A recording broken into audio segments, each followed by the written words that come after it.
توشخانہ case 2 میں Vaniya PTI ٹی آئی اور بشریٰ بی بی کو 17 سال قید کی سزا۔ مجرمان کو دفعہ 409 کے تحت 10 سال اور دفعہ 47 کے تحت 7 سال قید کی سزا کا حکم۔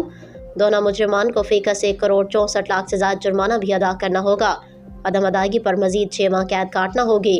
مقدمے کی سماعت کے دوران جیل میں گزارا گیا وقت سزا میں شمار ہوگا۔ فیصلے کے مطابق استغاثہ اپنا مقدمہ ثابت کرنے میں کامیاب رہا۔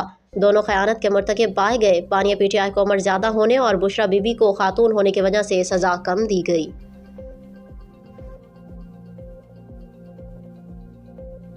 صاحب کا قتل ہوا ہے۔ ہم کوشش کر رہے تھے کہ شاید 2026 میں جب ہم انٹر ہوں گے ایک نئی راہ لے کے ہم جائیں گے، بٹ انفارچونیٹلی کچھ ایسے لوگ ہیں جو ہمارا راستہ روک رہے ہیں۔ جب ایسے فیصلے آئیں تو جمہوریت کے لیے خاک دعا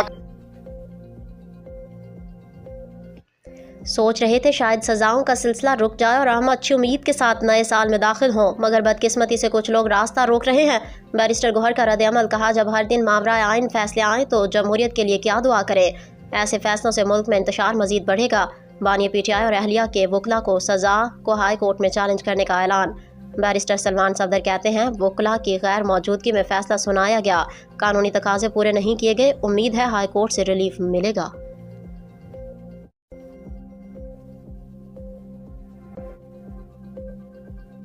نے پورے کا پورا توشہ خانہ ہی صاف کر دیا۔ سیاسی کہنے سے کیس میں آپ بے گناہ نہیں ہوتے۔ بار بار اس کیس کو پولیٹیسائز کرنے کی کوشش کی گئی ہے۔ سادہ سا کیس ہے، اوپن اینڈ شٹ۔